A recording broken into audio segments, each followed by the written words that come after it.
إن الحمد لله نحمده ونستعينه ونستغفره ونعوذ بالله من شرور أنفسنا ومن سيئات أعمالنا من يهده الله فلا مضل له ومن يضلل فلا هادي له ونشهد أن لا إله إلا الله وحده لا شريك له وأشهد أن محمدا عبده ورسوله يا أيها الذين آمنوا اتقوا الله حق تقاته ولا تموتن إلا وأنتم مسلمون يا أيها الناس اتقوا ربكم الذي خلقكم من نفس واحدة وخلق منها زوجها وبث منهما رجالا كثيرا ونساء واتقوا الله الذي تساءلون به والأرحام إن الله كان عليكم رقيبا يا أيها الذين آمنوا اتقوا الله وقولوا قولا سديدا يصلح لكم أعمالكم ويغفر لكم ذنوبكم ومن يطع الله ورسوله فقد فاز فوزا عظيما الذي أرسله بالحق بشيرا ونذيرا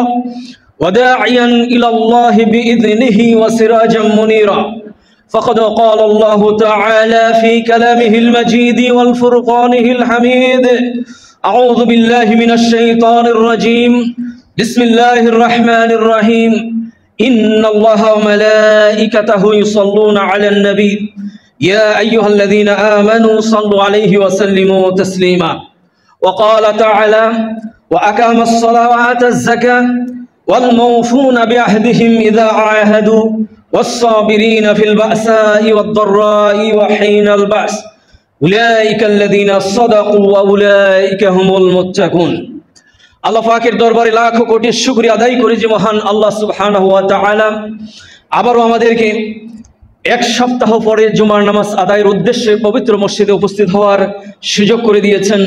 এই জন্য আল্লাহ পাকের দরবারে আমরা শুকরগুজার হচ্ছি। আমরা সকলে পড়ছি আলহামদুলিল্লাহ।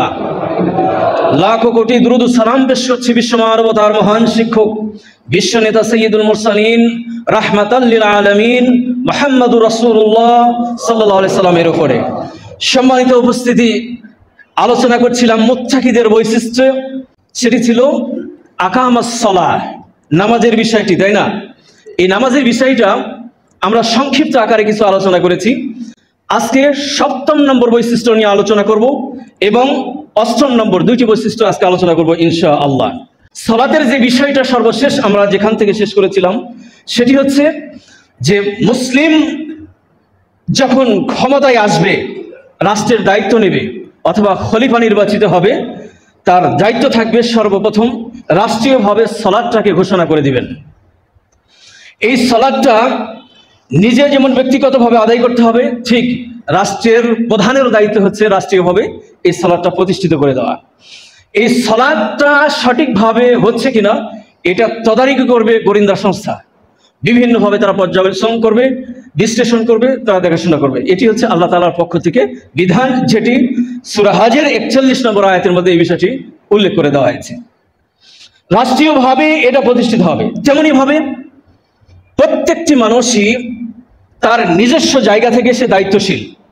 হাদিসের মধ্যে এসেছে কুল্লুকুম রাইন ওয়া কুল্লুকুম মাসউলুন আন রাইয়াতিহি, প্রত্যেকেই তার নিজস্ব জায়গা থেকে সে দায়িত্বশীল। সেই দায়িত্বের ব্যাপারে তাকে জিজ্ঞাসা করা হবে।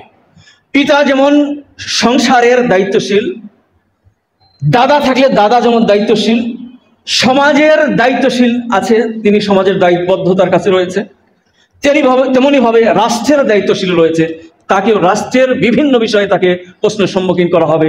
কিয়ামতের ময়দানে সেই জবাবদিহি তাকে করতে হবে। পারিবারিকভাবে পিতা হচ্ছে পরিবারের দায়িত্বশীল। এই জন্য এই পিতাকে লক্ষ্য করেই বলা হয়েছে, আবু দাউদের হাদিসের মধ্যে এসেছে 495 নম্বর হাদিসের মধ্যে বলা হয়েছে মুরু আওলাদাকুম বিসসালাহ, তোমরা তোমাদের সন্তানদেরকে নামাজের নির্দেশ করো। ওয়াহুম আবনাআস সাবআ সিনিন, সন্তানের বয়স যখন 7 বছর হবে তখন তোমরা তোমাদের সন্তানদেরকে নামাজের আদেশ করো। বয়স কত? 7 বছর। তো 7 বছর বয়সের একটা সন্তানকে কি আমরা নামাজের আদেশ করি? 7 বছর বয়সে তো আমরা সন্তানদেরকে মুখে তুলে ভাত খাওয়াই, তাই না? আদেশ তো দূরের কথা, আমরা মুখে তুলে ভাত খাওয়াই। অথচ হাদিসে কি বলছে? 7 বছর হলে নামাজের আদেশ করো। নামাজ নিজে আদায় করলে হবে না, শুধু পরিবারকেও আদেশ করতে হবে। কারণ কি? কারণ হচ্ছে আপনি পরিবারের দায়িত্বশীল। এই পরিবারের দায়িত্বের ব্যাপারে আপনাকে কি আমাদের জিজ্ঞেস করা হবে, এই পরিবারটা আপনি কিভাবে চালিয়েছেন। পরিচালনা করেছেন, এই প্রশ্নের সম্মুখীন হতে হবে না? এই জন্য বলছে সন্তানের বয়স যখন 7 বছর হবে সন্তানদেরকে নামাজের আদেশ করো। ওয়াদরিবুহুম আলাইহা, এবং তাদেরকে প্রহার করো। হুম আবনা আশ, সন্তানের বয়স যখন 10 বছর হবে তখন তাকে পিটাও, পিটিয়ে নামাজ শিক্ষা দাও। তাহলে এই যে 7 বছর বয়সে সন্তানকে নামাজের আদেশ করা হলো, তাহলে এটা কি আসলে ফরজ? সন্তানের জন্য কি ফরজ তাহলে 7 বছরের মধ্যে নামাজ আদায় করা? না, এটা বলা হয়েছে এটা তাগিদের জন্য। পিতা তার সন্তানকে তাগিদ করা হয়েছে যে অবশ্যই তাকে আদেশ করো। কারণ কি? কারণ হচ্ছে নামাজ এটা হচ্ছে একটা প্র্যাকটিসিং আমল। এটা যদি প্র্যাকটিসের মধ্যে না থাকে, ছোট বাচ্চাকে আপনি যদি আদেশ না করেন, তাকে যদি শিক্ষা না দেন, যখন সে প্রাপ্তবয়স্ক হবে সে নামাজের ব্যাপারে গাফলিতি তার থেকে যাবে। কারণ ওই প্র্যাকটিসিং যেহেতু নাই, হুট করে সে আদায় করতে পারবে না, অসুবিধার সম্মুখীন হয়ে যাবে। এই জন্য দেখেন ইসলাম কি আদেশ করছে, যে তাকে প্রসেসিং এর মধ্যে নিয়ে আসো, তাকে প্র্যাকটিসিং করাও, যাতে করে প্রাপ্তবয়স্ক হওয়ার সাথে সাথে সে এই ইবাদতের ব্যাপারে অভ্যস্ত হয়ে যায়। সে আর লজ্জা না করে মসজিদে আসতে, তখন সে লজ্জা পাবে না। 15 বছরের প্রাপ্তবয়স্ক একটা সন্তান কোনোদিন মসজিদে আসেনি, পিতা মাতা তাকে আদেশও করেনি, ওই সন্তান যখন মসজিদে আসবে দেখবেন যে মসজিদের মধ্যে এসে সে অস্বস্তি বোধ করবে। এই জন্য তাকে এই প্র্যাকটিসের মধ্যে রাখা হয়েছে। 7 বছরের সময় আদেশ করতে হবে, 10 বছরের মধ্যে এই যে 3 বছর তাকে প্র্যাকটিস করাইতে হবে। এর মধ্যে যদি আদায় না করে তাকে পিটন দিতে হবে হালকা। এরপরে বলা হয়েছে ওয়াফাররিকু বাইনাহুম ফিল মাদাজি, এরপরে তার বিছানাটাকে আলাদা করে দাও। এখানে এই হাদিসের অনেকেই তর্জমা করে এইভাবে যে 10 বছরের পরে যখন সন্তান নামাজ না পড়বে তখন তাকে, তার মানে পিতা মাতা থেকে তাকে বিছানা আলাদা করে দাও। বিষয়টা এরকম না। বিষয়টা হচ্ছে এখানে বলা হয়েছে যে 10 বছরের পরে সন্তান প্রাপ্তবয়স্ক হওয়ার আলামত তার মধ্যে ফুটে ওঠে। এই জন্য ছেলে মেয়ে একসাথে আর থাকতে পারবে না। ভাই বোন অনেক সময় একসাথে ঘুমায় না, একই বিছানায় ঘুমায়। এই জন্য এখানে বলা হয়েছে যে ভাই বোনের মাঝে পৃথক করে দাও, তারা আলাদা আলাদা ভাবে ঘুমাবে, আলাদা সেপারেট তার বিছানা তৈরি করবে, একসাথে আর থাকবে না। আর ইসলামী শরীয়ত প্রত্যেকটা ইবাদত সাব্যস্ত করেছে সন্তান যখন প্রাপ্তবয়স্ক হবে। এখন প্রাপ্তবয়স্কের বয়সটা কখন? তো এই ব্যাপারে কিছু আলামত রয়েছে, ছেলে হোক অথবা মেয়ে হোক, প্রাপ্তবয়স্কর কিছু আলামত রয়েছে। যেমন ভয়েস, কণ্ঠস্বর চেঞ্জ হয়ে যাবে, শরীরের বিভিন্ন ধরনের পশম জাগবে, মনি এসে যাবে, অর্থাৎ বীর্যপাত হবে। এটা হচ্ছে আলামত। সন্তানের বয়স যখন 15 বছর হবে, 15 বছরের মধ্যে যদি কোনো আলামত ফুটে না ওঠে তাহলে তাকে প্রাপ্তবয়স্ক হিসেবে ধরে নেওয়া হবে। এই সন্তান ছেলে যদি হয় 15 বছর, আর মেয়েদের 12 এবং 13, এর মধ্যে যদি কোনো আলামত ফুটে না ওঠে তাহলে প্রাপ্তবয়স্ক হিসেবে ধরে নিতে হবে।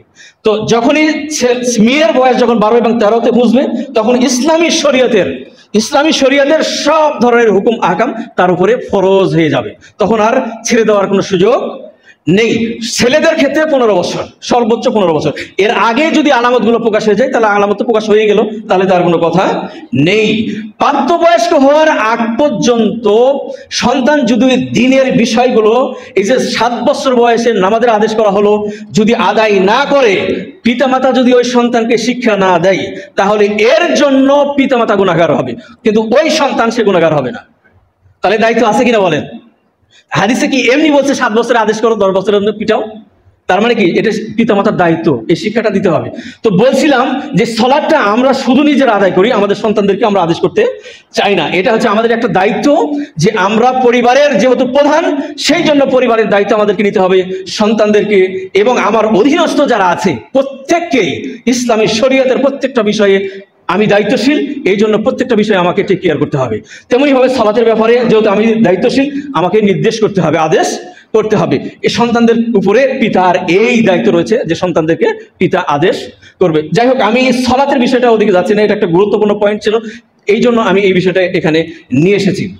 আমি আলোচনা করব পরবর্তী পয়েন্টটা হচ্ছে আকামাস সালাহ ওয়া আতাজ যাকাত। মুত্তাকিদের ওই যে বৈশিষ্ট্য বলেছিলাম, সূরা বাকারার 107 নম্বর আয়াতের 10টা বৈশিষ্ট্যের কথা বলা হয়েছে মুত্তাকি বান্দার। ওয়া আতাজ যাকাত, যাকাত দিতে হবে। এই যাকাতের ব্যাপারে পূর্বের আমি একটা খুব আলোচনা করেছি। আজকে সংক্ষেপে একেবারে মোলাক্কাত, শর্টলি, যাতে সংক্ষিপ্তভাবে যাকাতের বিষয়টা মাথার মধ্যে আসে, এই জন্য আমি সংক্ষেপে একটু বলবো, একটু ইঙ্গিত দেবো আর কি। তো যাকাত তাদেরকে দিতে হবে, মনে রাখতে হবে যাকাত দিতে হবে নেসাব পরিমাণ সম্পদের মালিক হলে। নেসাবটা কি? নেসাব হচ্ছে একটা সূত্র আছে, যেমন অঙ্ক, ছেলেরা যখন অঙ্ক করে, অঙ্ক করার একটা সূত্র আছে না, বীজগণিতের অঙ্ক দেখবেন একটা সূত্র ধরে কিন্তু বীজগণিতের অঙ্কগুলি করে। তেমনি ভাবে জাকাত দেওয়ার একটা সূত্র রয়েছে, সেটি হচ্ছে স্বর্ণ এবং রৌপ্যের মূল্য ধরে এই মূল্য পরিমাণ সম্পদ জাকাত দিতে হবে। তো এই নেশাবটা কি? আসলে নেশাবটা হচ্ছে স্বর্ণের 7.5 ভরি স্বর্ণ। বর্তমান বাংলাদেশের হিসাবে 7.5 ভরি স্বর্ণ। 7.5 ভরি স্বর্ণ বর্তমান বাজার মূল্য কি এটা আপনাকে দেখতে হবে। এই পরিমাণ সম্পদ যদি আপনার 1 বছর থাকে, 1 বছর শর্ত, এখানে 1 বছর পূর্তি হওয়া শর্ত। একটা হচ্ছে নেশাব হতে হবে, আর একটা হচ্ছে 1 বছর পূর্ণ হতে হবে। 1 বছর এবং নেশাব যদি হয়ে থাকে তাহলে শতকরা 2.5 টাকা আপনাকে জাকাত দিতে হবে। কোন কোন সম্পদের জাকাত আপনি দিবেন? মনে রাখবেন 5 প্রকার সম্পদের জাকাত দিতে হবে। এটা অত্যন্ত গুরুত্বপূর্ণ একটা বিষয়। 5 প্রকার সম্পদের জাকাত দিতে হবে। 1 নম্বর হচ্ছে স্বর্ণ এবং রৌপ্য। স্বর্ণ 7.5 ভরি স্বর্ণ যদি আপনার কাছে 1 বছর পূর্ণ হয়ে যায় তাহলে শতকরা 2.5 টাকা আপনি হিসাব করে জাকাত দিবেন। 7.5 ভরির কম যদি থাকে তাহলে সেই ক্ষেত্রে আপনাকে জাকাত দিতে হবে না। তবে যদি এই পরিস্থিতির সম্মুখীন আপনি হন যে সামনে তো 1 বছর ঘনিয়ে আসতেছে, সুতরাং স্বর্ণ কিছুটা বিক্রি করে দিই, 7.5 ভরিতে কমে গেল, আর জাকাত দিতে হবে না, এই বিষয়টা আল্লাহ তাআলা ভালো জানেন না? জানেন। নিয়তের উপরে নির্ভর করবে, কিন্তু এই বিষয়টা লক্ষ্য রাখতে হবে। তো নিয়তটা যদি আপনার এরকম হয় যে ওখান থেকে কিছু মাল আপনি বিক্রি করে দিলেন, দিয়ে তো 7.5 ভরি কম হয়ে গেলে এখন তো জাকাত দিতে হচ্ছে না, বিষয়টা এরকম যাতে না হয়। তো 7.5 ভরি স্বর্ণ যদি থাকে তাহলে শতকরা 2.5 টাকা আপনি জাকাত দিবেন। রৌপ্য 52.5 তোলা রৌপ্য। 52.5 তোলা রৌপ্যের মূল্য বর্তমান বাজার দর সর্বসাকুল্যে 1 লক্ষ টাকা হতে পারে। তো 52.5 তোলার উপর যদি থাকে তাহলে হিসাব করে আপনি শতকরা 2.5 টাকা জাকাত দিবেন। এটা 1 নম্বর, স্বর্ণ এবং রৌপ্য। 2 নম্বর হচ্ছে নগদ অর্থ সম্পদ। নগদ অর্থ, যেমন গোটা বছর আপনার সংসার পরিচালনা করার পরে যদি আপনার ওই যে 7.5 ভরি অথবা 52.5 তোলা রৌপ্যের পরিমাণ টাকা যদি আপনার কাছে থাকে, বলেছিলাম যে স্বর্ণ এবং রৌপ্য এটা কিন্তু সূত্র, ওই পরিমাণটাকে আপনাকে ধরতে হবে। তো 1 বছর সংসার পরিচালনা করার পরে নগদ অর্থাৎ ব্যবসা বাণিজ্য যা আছে সব পরিচালনা করার পরে 7.5 ভরি স্বর্ণর পরিমাণ সম্পদ টাকা যদি আপনার নগদ অর্থ থাকে তাহলে শতকরা 2.5 টাকা আপনাকে জাকাত দিতে হবে। তো এখন আপনি প্রশ্ন করতে পারেন, স্বর্ণ 7.5 ভরি স্বর্ণের দাম বর্তমান বাজারে যদি ধরি তাহলে আমরা কত লক্ষ টাকা? অনেক টাকা হয়ে যায়, তাই না? তাহলে তো অনেক মানুষের উপরে জাকাত আসবে না। আবার রৌপ্য মাত্র 1 লক্ষ টাকা হয়ে যাচ্ছে, তাহলে জাকাত হয়ে যাচ্ছে। তাহলে আপনি কোনটা ধরবেন? ইতিপূর্বে আমি বলেছিলাম যে দেশের পরিবেশ পরিস্থিতির উপরে নির্ভর করবে। যেহেতু আমাদের দেশের মানুষ বেশি অংশে গরিব, সেই জন্য যদি রৌপ্যটা ধরি তাহলে দেখা যায় অধিকাংশ মানুষের উপরে জাকাত আসতেছে, গরিবরা বেশি উপকৃত হবে। এই জন্য উলামায়ে কেরাম এই রৌপ্যটাকে প্রাধান্য দিয়েছে। এটা আমরা ধরবো। এটা যদি ধরি তাহলে গরিবরা বেশি উপকৃত হবে, ঠিক না? এই জন্য আমরা রৌপ্যটা ধরবো। নগদ অর্থ যা আছে আপনি টোটালি হিসাব করবেন, করার পরে যদি এই যে 1 লক্ষ টাকার এর পরিমাণ যদি থাকে তাহলে আপনি শতকরা 2.5 টাকা আপনি জাকাত দিয়ে দিবেন। 3 নম্বর হচ্ছে ব্যবসা বাণিজ্যের জাকাত। ব্যবসা বাণিজ্য, যেমন ধরেন আপনার খামার আছে, আপনার দোকানপাট আছে, এগুলো বছরান্তে আপনি পুরোটাই আপনি আপনার প্রপার্টিটা আপনি হিসাব করবেন। করার পরে দেখবেন যে দোকানে কি পরিমাণ সম্পদ আছে, জমির উপরে কি পরিমাণ আপনি দিয়ে রেখেছেন, সব কিছু টোটালি হিসাব করবেন। করার পরে আপনি শতকরা 2.5 টাকা জাকাত দিয়ে দিবেন। এরপরে 4র্থ নম্বর হচ্ছে গৃহপ্রাণীতে পশুর জাকাত। পশু যেটা বিচরণশীল প্রাণী যেগুলো রয়েছে, যেমন আমরা বাড়িতে যে সমস্ত গরু পুষি এগুলোর জাকাত দিতে হবে না। তবে খামার যেগুলো এটা ব্যবসার মধ্যে কিন্তু পড়বে। মূলত বিচরণশীল প্রাণী মানে ওই যে আরবের লোকেরা ছেড়ে দিয়ে যেগুলো পালতো, পালে যেগুলো মানে অনেকগুলো একবারে হয়ে যায় সেগুলোর, যেমন গরু যদি 30টা হয় তাহলে একটা জাকাত দিতে হয়, ছাগল 40টাতে একটা দিতে হয়, উট 5টাতে একটা ছাগল জাকাত দিতে হয়। এরপরে একটা হিসাব আছে, এটা বিস্তারিত একটা হিসাব আছে, ওদিকে আমি যাচ্ছি না। তো এই পশুর জাকাত দিতে হবে আপনাকে। সর্বশেষ 5ম নম্বর হচ্ছে যে ফল এবং ফ্রুট, খাদ্যের জাকাত। খাদ্য জাকাত এটা বছর পূর্তি হওয়া শর্ত নয়, যখনই আপনি ফসল কাটবেন তখনই আপনাকে জাকাত দিতে হবে। বছরে যদি আপনি 3 বার ফসল তুলেন তাহলে 3 বারই আপনাকে জাকাত দিতে হবে। তবে এটারও একটা নেশাব আছে, যেমন বৃষ্টির পানিতে যদি ফসল উৎপাদন হয় তাহলে সেখানে আপনার যেহেতু কোনো খরচ নাই বৃষ্টির পানিতে, তাহলে 10 মণে 1 মণ আপনি দিবেন। আর যদি খরচ করে আপনি ফসল উৎপাদন করেন তাহলে 20 মণে 1 মণ দিবেন। কারণ আল্লাহ রাব্বুল আলামিন কোরআনে কারিমের মধ্যে বলেছে, ওয়াআতু হাক্কাহু ইয়াওমা হাসাদিহি, যেদিন ফসল কাটবেন সেদিনই তার হক আদায় করে দিবেন। যখন ফসল যেখান থেকে ফসলটা কেটে নিয়ে এসেছেন, মারাই করেছেন, সেখান থেকে সেপারেট করে দিবেন। কারণ এটা হচ্ছে আল্লাহ তাআলার হক, এটা আপনাকে পরিশোধ করে দিতে হবে। এই হচ্ছে জাকাতের বিষয়। আর এই জাকাতটা বন্টন হবে কোন খাতে? এটার 8টা খাত বলা হয়েছে সূরা তাওবার মধ্যে। এই বিষয়টা নিয়ে আলোচনা করা হয়েছে। 8টা খাতে আপনি জাকাত ব্যয় করবেন। সূরা তাওবার 60 নম্বর আয়াতের মধ্যে বলা হয়েছে, ইন্নামাস সাদাকাতু লিল ফুকারা ওয়াল মাসাকিন ওয়াল আমিলিনা আলাইহা ওয়াল মুআল্লাফাতি কুলুবুহুম ওয়া ফির রিকাব ওয়াল গারিবিন ওয়া ফি সাবিলিল্লাহি ওয়া ইবনিস সাবিল। এখানে 8টা খাতের কথা বলা হয়েছে। প্রথম হচ্ছে ফকির মিসকিন, এরপরে যাকাত যারা উসুল করে আদায় করে তাদেরকে দিবেন, এরপরে অমুসলিমদেরকে মনোতুষ্টির জন্য তাদেরকে যাকাত দিবেন, এরপরে ঋণগ্রস্ত ব্যক্তিদেরকে যাকাত দিবেন, এরপরে দাস মুক্তির জন্য যাকাত দিবেন, পথিক মুসাফিরকে যাকাত দিবেন, আল্লাহর রাস্তায় যাকাত দিবেন। এখানে এই যে 8টা খাতের কথা বলা হয়েছে, এই 8টা খাত ছাড়া অন্য বাহিরে যাকাত দেওয়া যাবে না। তো এখানে দেখেন ইন্নামা শব্দ ব্যবহার করা হয়েছে, যারা আলেম তারা বুঝবেন যে ইন্নামা শব্দটা কি জন্য ব্যবহার করা হয়েছে। এখানে তাগিদ করা হয়েছে, হাসর সীমাবদ্ধ দেওয়া হয়েছে, মানে এই 8টা খাতেই শুধুমাত্র এই যাকাতটা ব্যয় হবে, অন্য কোনো ক্ষেত্রে ব্যয় হবে না। অনেক ক্ষেত্রে আমরা যে এখানে ভুল করি, ফি সাবিলিল্লাহ দ্বারা আমরা মসজিদ মাদ্রাসা সবকিছু এর মধ্যে ঢুকিয়ে ফেলি, অথচ ফি সাবিলিল্লাহ দ্বারা দুইটা উদ্দেশ্য, একটা হচ্ছে জিহাদ ফি সাবিলিল্লাহ, আর একটা হচ্ছে তালাবুল ইলম, বিদ্যা অর্জন করার জন্য। গরিব ছাত্ররা যদি থাকে তাহলে সেক্ষেত্রে যাকাত দিতে পারবেন। আর সর্বোপরি যাকাত পাওয়ার বেশি হকদার হচ্ছে ফকির এবং মিসকিন। ফকির হচ্ছে যার কিচ্ছু নেই, নিঃসঙ্গ নিঃস্ব ব্যক্তি, যার কিচ্ছু নেই তাকে যাকাত দেওয়া হবে। মিসকিন হচ্ছে যার কিছু আছে তা দিয়ে তার সংসার চলে না, এমন ব্যক্তিদেরকে যাকাত দিতে হবে। সুতরাং এই 8টা খাতেই আমাদের এই যাকাতটা বন্টন হবে। মূলত মুত্তাকি বান্দার এটি একটা বৈশিষ্ট্য যে মুত্তাকি বান্দা এই যাকাতটা সে পরিশোধ করবে একেবারে কড়াই গন্ডায়, কারণ এটা আল্লাহ তাআলার হক। আপনি যদি হিসাব না করেন, আপনার ব্যবসা, আপনার বাণিজ্য, এই যে 5টা বিষয় যে বললাম, এই 5টা বিষয়ের যদি আপনি হিসাব সঠিকভাবে না করেন, যদি হাত আন্দাজি ভাবে যদি আপনি যাকাত দেন, তাহলে সে যাকাত কিন্তু গ্রহণযোগ্য হবে না। একটা উসুল করতে হবে হিসাব করে, প্রত্যেকটা পুঙ্খানুপুঙ্খভাবে আপনাকে হিসাব করে সেখান থেকে আপনাকে যাকাত করতে হবে। কারণ এই যাকাতটা কিন্তু আল্লাহ তাআলার হক। আপনি মনে করছেন যে আমি যাকাত দিয়ে গরিবদেরকে রহম করেছি, গরিবদেরকে সম্মানিত করেছি, না, বরং আপনার কাছ থেকে গরিব আপনার কাছ থেকে নিয়ে গরিবরা আপনাকে রহম করেছে, দয়া করেছে। কারণ হচ্ছে কি, এটা আল্লাহ তাআলার হক, এটা আল্লাহকে আপনাকে বুঝিয়ে দিতে হবে। ঠিক আছে, আপনি গরিবকে দিয়ে আপনি রহম করেন নাই, গরিবকে আপনি সাহায্য করেন নাই, গরিব আপনার সম্পদ দিয়ে গরিবরা আপনাকে হেল্প করেছে, সাহায্য করতে পেরেছে, এটা আপনাকে পরিশোধ করে দিতে হবে। তো যাই হোক, বলছিলাম ওয়াতা যাকাত, এই যাকাতটা আপনাকে দিতে হবে। এরপরে মুত্তাকি বান্দার বৈশিষ্ট্য হচ্ছে ওয়াল মাউফুনা বিআহদিহিম ইযা আহাদু, যে ওয়াদা পূর্ণ করা। এটা গুরুত্বপূর্ণ একটা বিষয়, ওয়াদা পূর্ণ করা। মুত্তাকি বান্দার গুরুত্বপূর্ণ একটা বৈশিষ্ট্য হচ্ছে মুত্তাকি বান্দা তার প্রমিসটাকে রক্ষা করবে, ওয়াদাকে রক্ষা করবে। কারণ এই প্রমিসটা, এই ওয়াদাটা যদি সঠিকভাবে না হয়, তাহলে পারিবারিক জীবন, সাংসারিক জীবন, সামাজিক জীবন, রাষ্ট্রীয় জীবনের অস্তিত্ব টিকবে না। রাষ্ট্রীয় জীবনের, পারিবারিক জীবনের, সামাজিক জীবনের অস্তিত্ব রক্ষা করে এই ওয়াদা রক্ষা করার উপরে অত্যন্ত গুরুত্বপূর্ণ একটা অপশন। আমরা কথায় কথায় মিথ্যে কথা বলবো, মানুষকে বড় বড় বাণী শোনাবো, কিন্তু আমরা নিজেরা সেটা প্রতিফলন করব না। এটা ইসলামী শরীয়ত তার কাছ থেকে চায় না, কারণ এটা মুত্তাকি বান্দার বৈশিষ্ট্য নয়। মুত্তাকি বান্দার গুরুত্বপূর্ণ বৈশিষ্ট্য হচ্ছে যে মুত্তাকি বান্দা তার প্রমিসটাকে রক্ষা করবে। ওয়াউফুল বিল আহদ, তোমরা তোমাদের চুক্তিকে, তোমাদের প্রতিজ্ঞাকে রক্ষা করো, পরিপূর্ণ করো।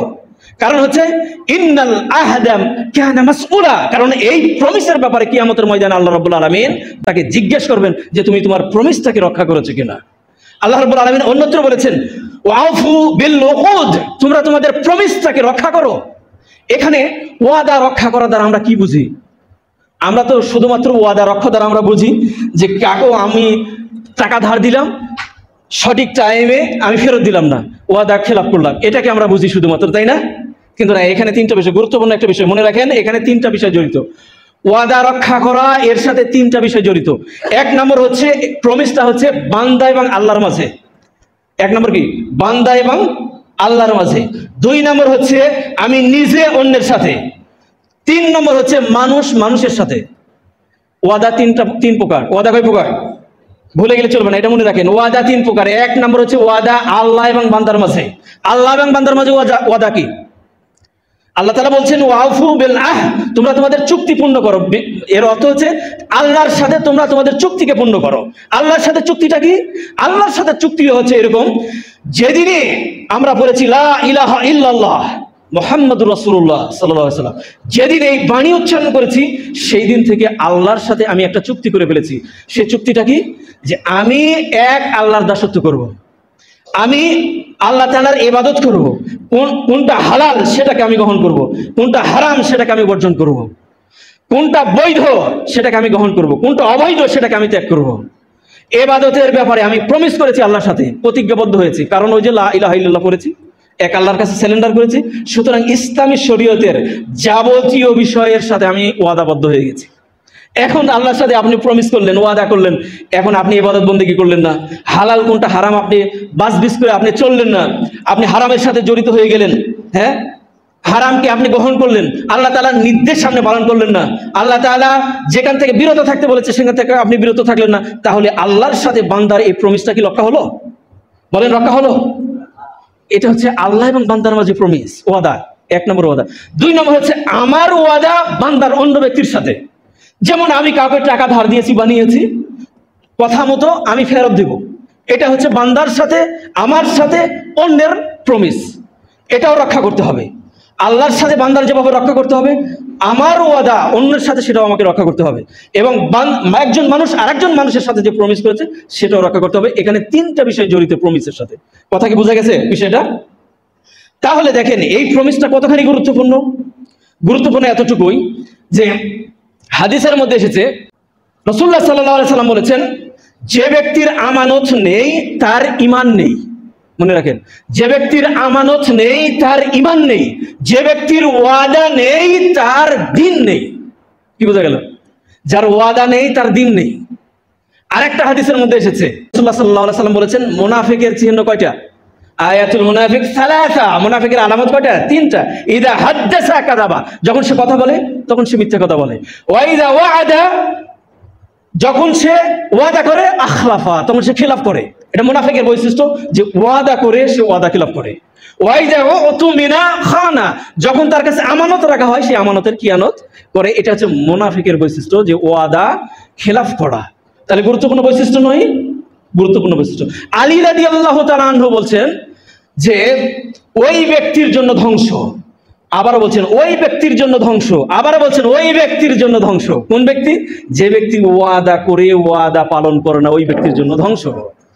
উবাইদা বিন সামিত রাদিয়াল্লাহু তাআলা আনহু থেকে বর্ণনা, তিনি বলেন, রাসূলুল্লাহ সাল্লাল্লাহু আলাইহি সাল্লাম বলেছেন, হে সাহাবারা, তোমরা 6টি বিষয়ে আমাকে জামিন দাও, আমি তোমাদের জন্য জান্নাতের জামিনদার হয়ে যাব। 1 নম্বর হচ্ছে তোমরা সদা সত্য কথা বলবে, সদা সত্য কথা বলবে।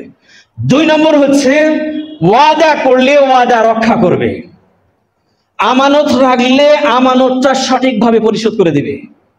4 নম্বর হচ্ছে তোমরা তোমাদের গুপ্তাঙ্গের হেফাজত করবে, সতীত্বের হেফাজত করবে।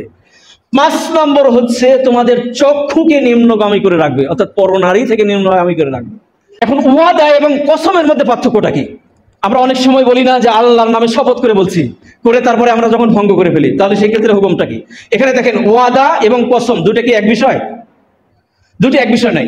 ওয়াদা যদি কেউ খেলাফ করে তাহলে তার শাস্তি হচ্ছে যে কবিরা গুনাহ, এর জন্য হবে তার কবিরা গুনাহ। এই জন্য তাকে কবিরা গুনাহ করলে কি হবে? তাকে জাহান্নামে যেতে হবে। আর যদি কেউ কসম করে, এই ওয়াদাটাকে কেউ যদি গুরুত্বের সাথে ভবিষ্যতে করার একটা প্রতিজ্ঞাবদ্ধ হয়, আল্লাহর সাথে প্রতিজ্ঞাবদ্ধ হয়, তাহলে সেটাকে বলা হয় কসম। আর এই কসম যদি কেউ করে তাহলে কসম ভঙ্গ করলে তাকে কাফারা দিতে হয়।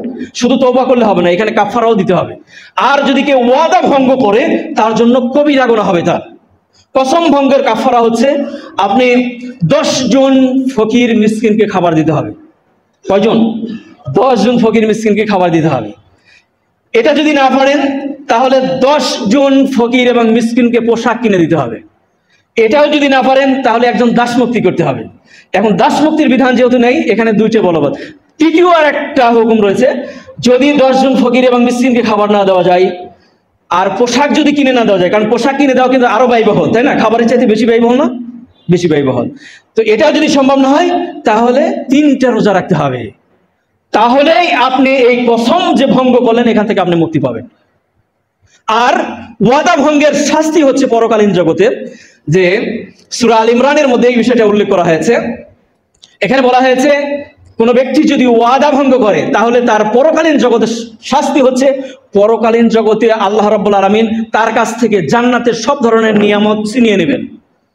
এরপরে আল্লাহ রাব্বুল আলামিন তার সাথে কথা বলবেন না, তার দিকে রহমতের দৃষ্টিতে তাকাবেন না, তাকে ক্ষমা করবেন না, তাকে পরকালীন জগতে শাস্তি দিবেন। কেউ যদি ওয়াদা খেলাপ করে আর ওয়াদাটা যদি সঠিকভাবে আদায় না করে, এটা হচ্ছে তার শাস্তি পরকালীন জগতে। তো আমরা বুঝতে পারলাম যে ওয়াদার কতটুকু গুরুত্ব। অনেক গুরুত্ব, তাই না? আমরা চেষ্টা করব আমাদের ওয়াদাটাকে সঠিকভাবে রক্ষা করা। মুত্তাকি বান্দার আরেকটি গুরুত্বপূর্ণ বৈশিষ্ট্য হচ্ছে, সেটি হচ্ছে 10 নম্বর বৈশিষ্ট্য, তা হচ্ছে والصابرين في البأساء والضراء وحين البأس أولئك الذين صدقوا وأولئك هم المتقون। মুত্তাকি বান্দার 10 নম্বর বৈশিষ্ট্য হচ্ছে যে সে সবর ইখতিয়ার করবে। সবর হচ্ছে ধৈর্য ধারণ করা, তাই না? ধৈর্য, আমরা স্বাভাবিকভাবে সবর শব্দের অর্থ কি বুঝি? ধৈর্য। বিপদ বালা মুসিবত যখন আসে সেখান থেকে ধৈর্য ধারণ করা, নিজেকে কন্ট্রোল করা, এটাকে আমরা বলি ধৈর্য, তাই না? এটাকে সবর। তো এখানে বলা হয়েছে ওয়াস-সাবিরিনা ফিল বাসাই ওয়াদ-দাররাই ওয়া হিনাল বাস। এখানে তিনটে শব্দ উল্লেখ করা হয়েছে, দেখেন। ফিল বাসা, দুর্দশাগ্রস্ত অবস্থায় সবর।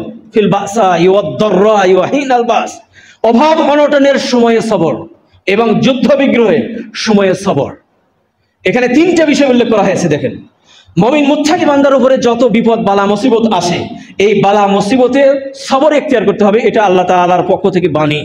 আচ্ছা বলেন তো, মুত্তাকি বান্দার বিপদ বালা মুসিবত যাই আসুক, সর্বশেষ চূড়ান্ত জায়গা কোনটি বলেন তো? সবর, তাওয়াক্কুল আলাল্লাহ, তাই না? ভরসার একমাত্র স্থল কোথায়?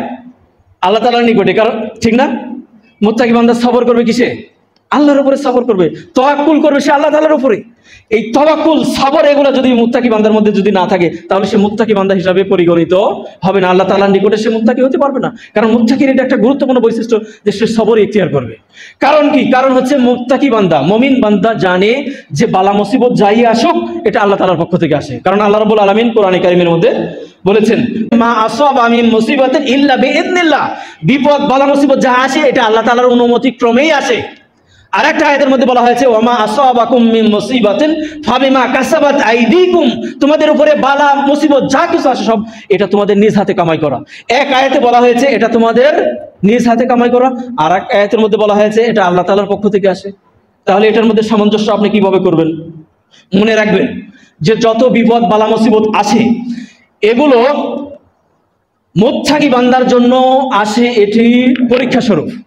আর বিপদ বালা মুসিবত কাফের বেঈমানদের জন্য আসে গজব হিসাবে। বালা মুসিবতটা এটা হচ্ছে তিনটা ভাগে বিভক্ত। এক নম্বর হচ্ছে আল্লাহ রাব্বুল আলামিন বালা মুসিবত দেন মানুষকে পরীক্ষা করার জন্য, এক। দুই নম্বর হচ্ছে আল্লাহ রাব্বুল আলামিন বান্দার উপরে বালা মুসিবত দেন পাপের কারণে। তিন নম্বর হচ্ছে বালা মুসিবত দেন বান্দার মর্তবা মর্যাদাকে বৃদ্ধি করার জন্য। আল্লাহ রাব্বুল আলামিন বলছেন, ওমা আসাবাকুম মিন মুসিবাতিন ফাবিমা কাসাবাত আইদিকুম, এখানে বলছে যে তোমাদের নিজ হাতে কামাই করা এই বালা মুসিবতটা। তো এখানে আল্লাহ রাব্বুল আলামিন বলছেন যে তোমাদের নিজ হাতে কামাই করা, তার মানে তোমরা যখন কোনো পাপ করে বসো, এই পাপ থেকে যখন তোমরা ফিরে আসো না, তখন বালা মুসিবত দিয়ে আমি সেখান থেকে ফিরে আসার একটা রাস্তা তৈরি করে দিই। আল্লাহ রাব্বুল আলামিন বলছেন, আহসিবান নাসু আইয়ুতরাকু আয়াকুলু আমান্না ওয়া হুম লা ইফতানুন, মানুষ এ কথা বলেছে যে আমি ঈমান এনেছি, এই কথা বললেই কি তাকে ছেড়ে দেওয়া হবে? যে আমি ঈমান এনেছি এই কথা বললেই কি তাকে ছেড়ে দেওয়া হবে, অথচ তাকে পরীক্ষা করা হবে না? যে আমি বলেছি আমি ঈমান এনেছি এই কথা বললে সব কিছু থেকে মুক্তি পেয়ে যাব না? আল্লাহ তাআলা পরীক্ষা করতে চান, বান্দাকে পরীক্ষা করতে চান। তো এই পরীক্ষাটা নবী রাসূলরা দিয়েছে না? অসংখ্য নবী রাসূলদের উপরে বিপদ বালা মুসিবত এসেছে না? তাহলে এটা কি আমরা বলবো যে এটা গজব হিসাবে তাদের উপরে এসেছে? যে না, আল্লাহ তাআলা পরীক্ষা করার জন্য তাদের উপরে বিপদ বালা মুসিবত দিয়েছেন। আমাদের রাসূলুল্লাহ সাল্লাল্লাহু আলাইহি সাল্লাম এই যে দেখেন, মক্কাতে যখন দিন প্রচার করছিলেন, মক্কা থেকে মুশরিকরা কাফের বেঈমানেরা অত্যাচার নির্যাতনের কি স্টিম রোলার তার উপরে চালিয়েছে।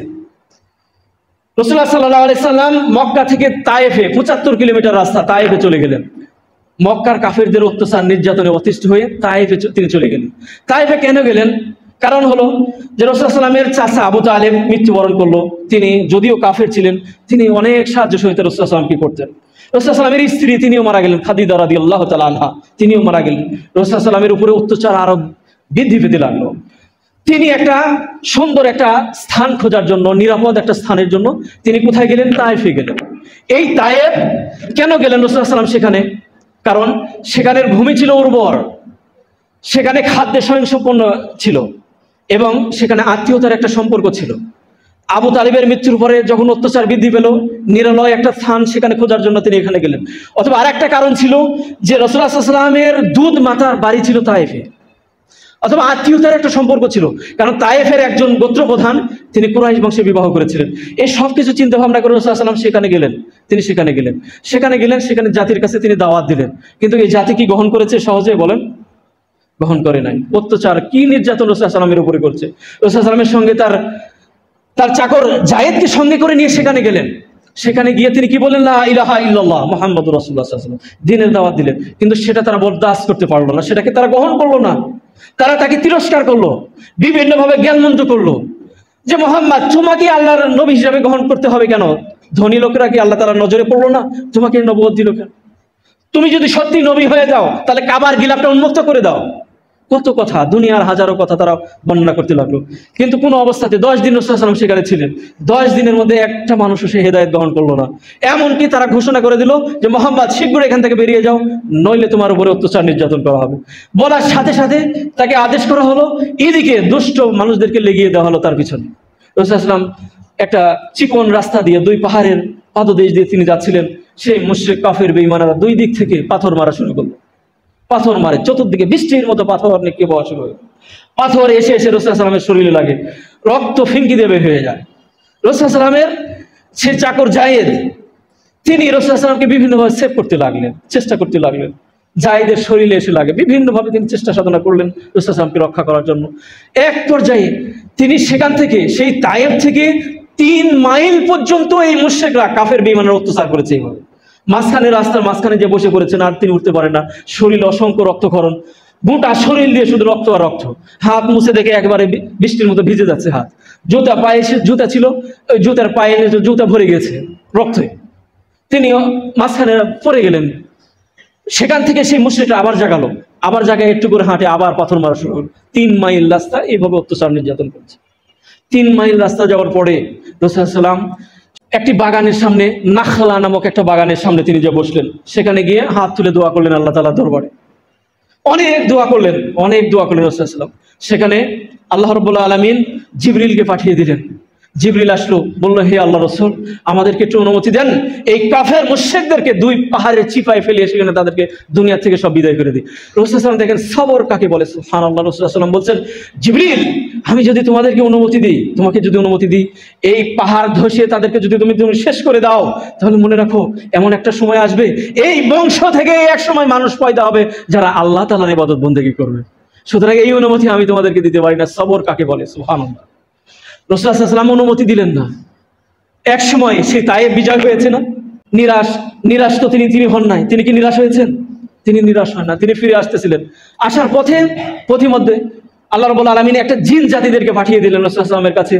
সূরা কাহফের মধ্যে বিষয়টা এসেছে, সূরা জিনের 15 নম্বর আয়াতের মধ্যে বিষয়টা আলোচনা করা হয়েছে। জিনের একটা গোষ্ঠী সেখানে রাসূলুল্লাহ সাল্লাল্লাহু আলাইহি ওয়াসাল্লামের কাছে এসে ইসলাম গ্রহণ করেছে। এটা রাসূলুল্লাহ সাল্লাল্লাহু আলাইহি ওয়াসাল্লামের উপরে একটা সান্ত্বনা। এরপরে রাসূলুল্লাহ সাল্লাল্লাহু আলাইহি ওয়াসাল্লাম মক্কায় ঢুকতে পারবেন না, হেরা গুহায় তিনি বসে গেলেন। এরপরে কি করবেন? তিনি মুতঈম নামক একজন ব্যক্তি, তিনি এই শর্তে মক্কাতে প্রবেশ করতে দিবেন যে মুহাম্মদ, তোমাকে মক্কাতে যেতে দেওয়া হবে, কিন্তু তুমি আর দ্বীনের দাওয়াত সেখানে দিতে পারবে না। সুবহানাল্লাহ। রাসূলুল্লাহ সাল্লাল্লাহু আলাইহি ওয়াসাল্লাম এটা মেনে নিলেন যে মক্কাতে তুমি আর দাওয়াত দিতে পারবে না। একটা সুন্দর, যে তার উপরে অত্যাচার করা হবে না, এতটুকু প্রতিজ্ঞাবদ্ধ তিনি করলেন যে তোমাকে অত্যাচার করা হবে না, তুমি মক্কায় যাবে, সেখানে বসবাস করবে, কিন্তু দ্বীনের দাওয়াত তুমি আর দিতে পারবে না। এই শর্তে রাসূলুল্লাহ সাল্লাল্লাহু আলাইহি ওয়াসাল্লাম মক্কায় প্রবেশ করলেন। সেখানে গেলেন, দেখেন বদরের যুদ্ধে বিজয় আসলো না। বদরের যুদ্ধের সময় রাসূলুল্লাহ সাল্লাল্লাহু আলাইহি ওয়াসাল্লাম বলেছিলেন, আজকে যদি এই মুতঈম যদি জীবিত থাকতো, আজকে বদরের যুদ্ধে যত বেঈমানরা আজকে এখানে অ্যারেস্ট হয়েছে, মুতঈম যদি আমাকে সুপারিশ করতো, এদের সবাইকে আমি ছেড়ে দিতাম। তাহলে এই মুতঈম কতটা উপকার করেছে, কারণ মক্কাতে আশ্রয় ছিল না, সেখানে যাওয়ার কোনো রাস্তা ছিল না। আপাতত দাওয়াতটা বন্ধ করে দিয়ে তিনি তো থাকার জন্য একটা পরিবেশ তিনি করে দিয়েছিল। সুবহানাল্লাহ। এত নির্যাতন তারা কাফের বেঈমানেরা করেছে, তারপরে কি অধৈর্য হয়েছেন বলেন? ধৈর্য ধারণ করেছেন। সুতরাং এখানে দেখেন ধৈর্যটাই এটা মুমিনদের কিন্তু গুরুত্বপূর্ণ একটা কোয়ালিটি। এই ধৈর্যটা সামান্যটুকু বিচ্যুতি হলেই আল্লাহ তাআলার পক্ষ থেকে গজব নাজিল হয়। কিন্তু আপনি জানেন যে ইউনূস আলাইহিস সালাম, দেখেন ইউনূস আলাইহিস সালাম নীলাইয়া গোত্রের জন্য তাকে নবী হিসেবে পাঠালেন ইরাকে। সেখানে তিনি আসলেন, দাওয়াত দিলেন, সেই জাতি দাওয়াত গ্রহণ করলো না, শিরিক, মূর্তি পূজায় বিভিন্নভাবে তারা লিপ্ত হয়ে গেল। বারবার তাদেরকে দাওয়াত দিচ্ছিলেন, কিন্তু এক পর্যায়ে ইউনূস আলাইহিস সালাম তারা সবরে কুলাইল না। তিনি করলেন কি, এই জাতির কাছে আর থেকে গেলাম নেই, অন্য একটা জাতি খুঁজে নিতে হবে। কিন্তু আল্লাহ তাআলার কাছ থেকে অনুমতি তিনি নিলেন না। কি করলেন? তিনি সেখান থেকে চলে যেতে লাগলেন। আর ওই জাতিকে ভয়ভীতি দেখালেন যে তোমরা যদি এক আল্লাহর উপর ঈমান না আনো, এই শিরক, মূর্তি পূজা এগুলো থেকে যদি বিরত না থাকো, তাহলে আল্লাহ তাআলার পক্ষ থেকে তোমাদের উপর গজব নাজিল হবে, ইত্যাদি ইত্যাদি। কোনো কথাই জাতি কর্ণপাত করলো না। তিনি সেখান থেকে চলে গেলেন, আল্লাহ তাআলার কাছ থেকে অনুমতি নিলেন না। তিনি চলে গেলেন কি যাত্রীবাহী একটা জাহাজে উঠে বসলেন। এরপরে আকাশ রক্তিম আকার ধারণ করলো, এখানে গজব নাজিল হবে এরকম একটা পরিস্থিতিতে। কিন্তু ওই যে ইউনূস আলাইহিস সালাম বলেছিলেন, ভয় দিয়ে গেছিলেন জাতিকে যে গজব কিন্তু আসবে, সাবধান। আল্লাহ রাব্বুল আলামিন ওই জাতিকে পরীক্ষায় ফেললেন। গজব শুরু হয়ে গেল, আসা শুরু হয়ে গেল। তখন ওই জাতি বুঝতে পারলো যে ইউনূস তো সত্য কথাই বলেছে, সুতরাং ওই রবের প্রতি ফিরে যেতে হবে। তিনি পাটা গেড়ে দিয়ে সবাই মোনাজাতে বসে গেল, আল্লাহর কাছে দোয়া করলো। আল্লাহ রাব্বুল আলামিন ওই গজবটাকে উঠিয়ে নিলেন। ইউনূস আলাইহিস সালাম দেখেন একটু অধৈর্য হওয়ার কারণে তিনি চলে গেলেন, যাত্রীবাহী জাহাজে উঠলেন, সেখানে তার স্থান হলো না, সেখান থেকে সাগরে পড়ে গেলেন। মাছ তাকে খেয়ে নিল, তাই না? মাছের পেটের মধ্যে যখন তিনি গেলেন, তখন তিনি কি বললেন? লা ইলাহা ইল্লা আনতা সুবহানাকা ইন্নী কুনতু মিনাজ জালিমিন। তখন তার জ্ঞানটা ফিরে আসলো। সুবহানাল্লাহ। যখন এটা বললো, তখন আল্লাহ রাব্বুল আলামিন তার উপরে খুশি হলেন, তাই না? খুশি হলেন। লা ইলাহা ইল্লা আনতা, আল্লাহ তুমি ছাড়া সত্যিকার অর্থে কোনো মাবুদ নাই, ইন্নী কুনতু মিনাজ জালিমিন, আমি তো নিজের উপরে জুলুম করেছি। আল্লাহ বুঝতে পেরেছেন, দেখেন সারেন্ডার করেছেন। তখন আল্লাহ রাব্বুল আলামিন সেই মাছের পেট থেকে তাকে দুনিয়াতে আবার নিয়ে আসলেন। ইউনূস আলাইহিস সালাম দেখেন সামান্য একটু ধৈর্যের বিচ্যুতি হওয়ার কারণে কি বিপদ তার উপরে দিয়েছে, ঠিক না? সুতরাং ধৈর্যের পরিচয় আমাদেরকে দিতে হবে। এই ইউনূস আলাইহিস সালাম আবার জাতির কাছে আসলেন, এই জাতির কাছে দাওয়াত দিলেন। দেখেন এর ফলশ্রুতিতে যে জাতি, গোটা জাতি তার উপরে দুশমনি করেছে, অত্যাচার নির্যাতন করেছে, তার উপরে দিনের পথে ফিরে আসেনি। অথচ এই জাতি পরবর্তী সময়ে গোটা জাতি ইসলামের ইতিহাসে উল্লেখ রয়েছে যে গোটা যে জাতি ইসলাম গ্রহণ করেছে তা হচ্ছে ইউনূস আলাইহিস সালামের গোত্র। অন্যান্য কোন নবীর গোত্ররা পুরোটাই ইসলামের মধ্যে দাখিল হয় নাই, কিন্তু ইউনূস আলাইহিস সালামের এই জাতি গোটাটাই, একটা অমুসলিম ছিল না, সবাই ইসলামের মধ্যে দাখিল হয়েছিল। সুবহানাল্লাহ। এখানে ধৈর্যের পরিচয় দিতে হবে। এই ধৈর্য মুমিনের অত্যন্ত গুরুত্বপূর্ণ একটা কোয়ালিটি। সুতরাং আজকে 3টা পয়েন্ট আলোচনা করলো মুত্তাকি বান্দার বৈশিষ্ট্য, তাই না? তার 3টা বৈশিষ্ট্যের মধ্যে একটা হচ্ছে যাকাত, 2 নম্বর ওয়াদা রক্ষা, 4 নম্বর, 3 নম্বর সবর। মনে থাকবে? বলছিলাম কি, ওই যে 10টা কোয়ালিটির কথা বলেছিলাম, মনে আছে? 10টা কোয়ালিটি মুত্তাকি বান্দার বৈশিষ্ট্য, ভুলে যায় না। পর্যায়ক্রমে এগুলো আলোচনা হবে আবার ইনশাআল্লাহ। তবে এই কোয়ালিটিগুলো মুত্তাকি বান্দার মধ্যে অবশ্যই থাকতে হবে, তাই না? এখানে 10টা বৈশিষ্ট্যের কথা কোরআনে কারিমের মধ্যে প্রায় 40টার মধ্যে মুত্তাকি বান্দার বৈশিষ্ট্য রয়েছে। আমি বিস্তারিত আলোচনা করতে যাব না, কারণ বিস্তারিত আলোচনা করে দীর্ঘ একটা সময়ের ব্যাপার। আমি আরো কয়েকটা খুতবা হয়তো বা সংক্ষিপ্ত আকারে আলোচনা করে এই বিষয়টাকে আমরা ক্ষান্ত দিব ইনশাআল্লাহ। পরবর্তী আরেকটা পয়েন্টের দিকে আমরা আলোচনা যাব ইনশাআল্লাহ। আজকের এতটুকু বলেই আজকের খুতবা এখানে ইতি করছি। আকুলু কাউলি হাযা আস্তাগফিরুল্লাহ লি ওয়া লাকুম ওয়া লিসাইরিল মুসলিমিনা ওয়াল মুসলিমাত ফাস্তাগফিরুহু ইন্নাহু হুয়াল গফুরুর রহিম।